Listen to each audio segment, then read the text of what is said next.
Today I have recorded both our children's sermon, which is for adults, but of course we're all children of God, and our adult sermon. I hope that you will find something in them that you can take away that will bless you this week, make you hopeful, and bring peace to you and yours.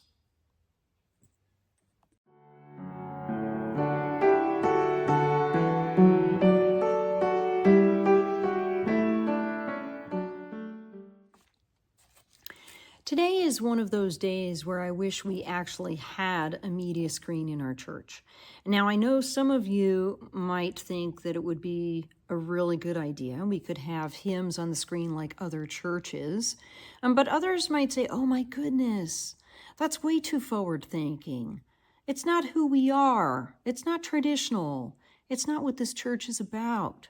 But regardless of your feelings, and this of course was directed at our congregants who were in church today, but regardless of your feelings, I want to explain why I wished today that we had a screen in our church.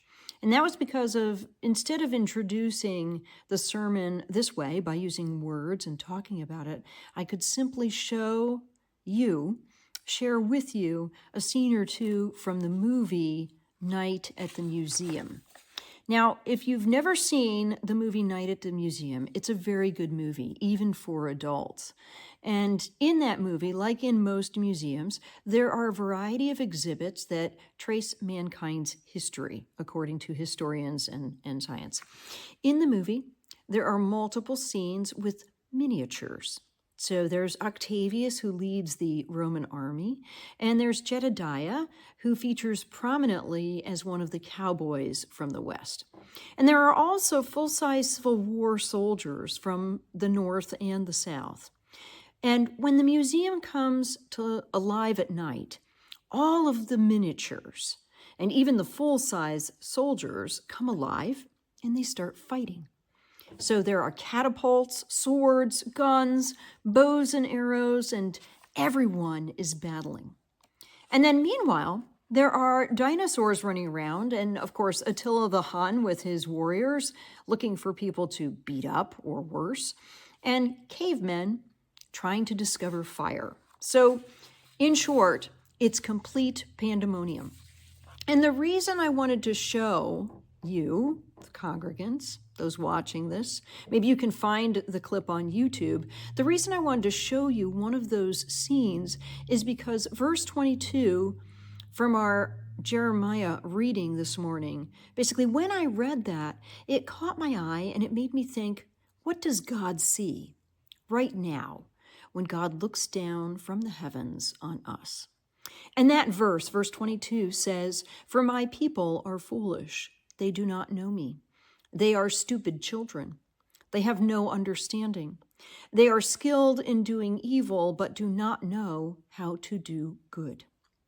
Now, I don't think that adequately describes who we are at this moment in time, because there is a lot of good taking place in the world, and there's a lot of love being felt and given. But if one took that heavenly view, if one were God looking down from the heavens, what would our world look like? I think it would look a lot like Night at the Museum. Everybody fighting. Russia and Ukraine, Israel and the Palestinians, Gaza, the West Bank, the Republicans and Democrats, the right and the left.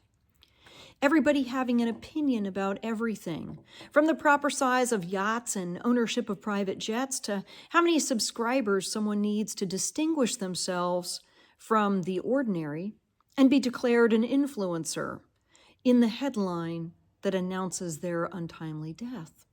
Now everybody's quick to judge and to demand immediate action for any number of infractions, whatever those may be. Now, these are generalizations, of course. Not everybody is like this. Everything in our world isn't black and white, even if it's easier to think so. But we have become polarized. There's a tremendous amount of finger pointing that's taking place. It would be easy if someone just looked at what passes today as news to believe people are foolish, that they're stupid children, skilled in doing evil. So I think it's important for us as children of God to consider how God views us. What does God see? God sees into our hearts and knows our words and sees our actions. We need to think about what we want God to see. Who do we want to be in the eyes of God? When God looks down, do we want God to see all of us fighting, making accusations against one another, canceling people from our lives? Or do we want God to see us sharing the love that has been freely given to us? Now, I encourage you, children of God, in everything you do, every decision you make, don't just consider, is this a sin? Instead, consider how God sees us. Do we want God to see us as the miniatures, always fighting and trying to prove a point, like in the night at the museum? Or as children, filled with curiosity, filled with respect, and filled with love?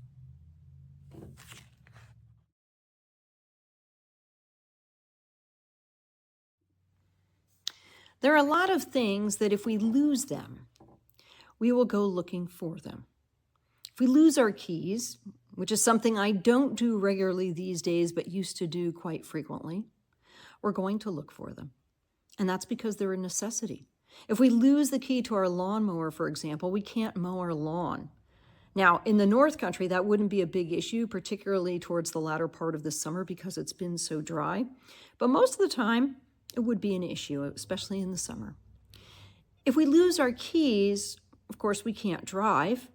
And some of us can start our vehicles with our phones now, which is very convenient, especially in the winter. But the bottom line is, if you don't have a key fob or an actual key, you are probably not going to get into that car and start it. Now, sometimes we lose a pen. And that might seem insignificant, but let's say you're the type of person who needs a certain texture or a feel to a pen. Maybe there's a certain size barrel that's comfortable in your hand, or a certain way the pen has to glide across the paper. Maybe the tip needs to be fine, or maybe it needs to be medium or even broad, because that's how you write, and anything else feels awkward, like it's not a part of you. If you lose your favorite pen, you're going to hunt for it until you find it. Now, maybe you've lost a favorite sweater. You know you had it. You don't think you put it in the donation pile because it still had plenty of life in it, even if it did have holes. But you'll be darned you can't find it. It's not in your dresser, it's not in the laundry, and you even gave your closet a quick look and you didn't see it there either. When that happens, there's a little bit of panic that sets in. What about digital files? Now, if you've ever lost photos, you know what I'm talking about. You go to look for them and you think, oh my goodness, they're not where they should be. And you then get this sinking feeling in the pit of your stomach. And you think to yourself, I hope they didn't get deleted. I hope nothing happened because that was really super important to me. Maybe it was wedding photos or a baptism or, your best friend before they passed away. Something from your bucket list. You're looking until you find them, or until you resign yourself that something did happen and they're just not going to be there anymore. Now, all of these examples illustrate the lengths we go to in our lives to keep them in a way that makes us feel comfortable and makes our lives as easy as possible. We need our keys to drive because driving is a necessity, especially where we're located here in Lisbon, because you have to drive to get food, to go shopping. And even if you're going to have food for your animals, unless you live right in Lisbon proper, you're going to need that vehicle and to drive. And having a pen to sign something or write something down is also important. How would you keep those to-do lists going? And having digital files is important. And if you lose your favorite sweater, well, you're just not going to feel quite the same, are you? These are the lengths we will go to look for things in our lives that are important to us. But most of us probably don't think it's as important for us to go look for those who have sinned and show them the way, to bring them to God, to offer them the forgiveness that God offers. And that's really what our passage is about today. Not the amount of time that we spent, but the fact that we spend time at all.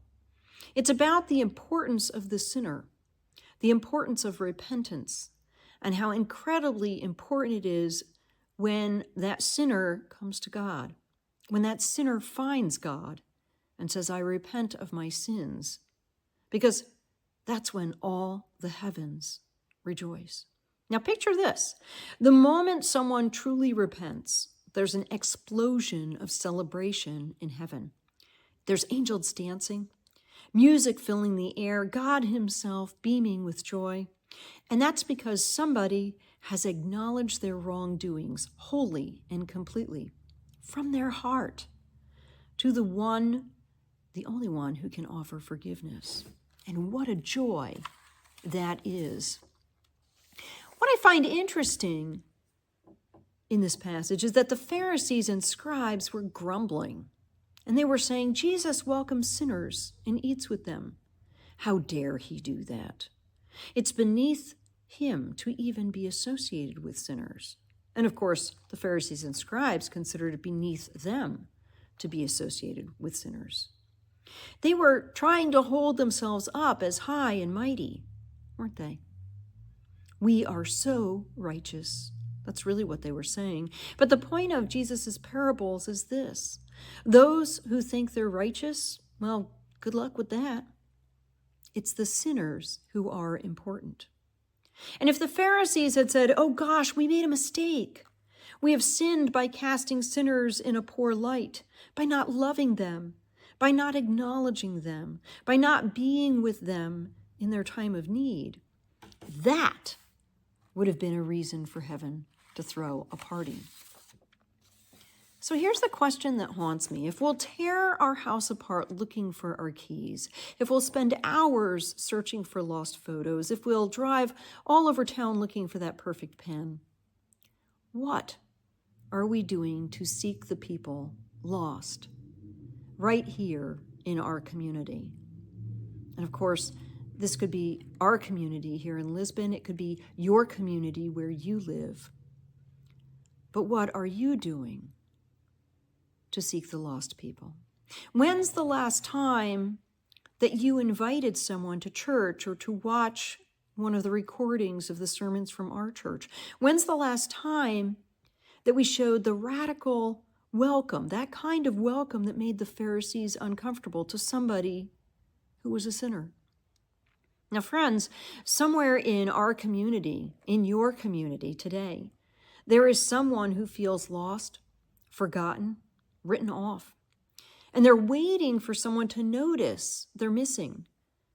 And that's our job, to figure out who needs to know that they matter to God and offer them an invitation to come to God.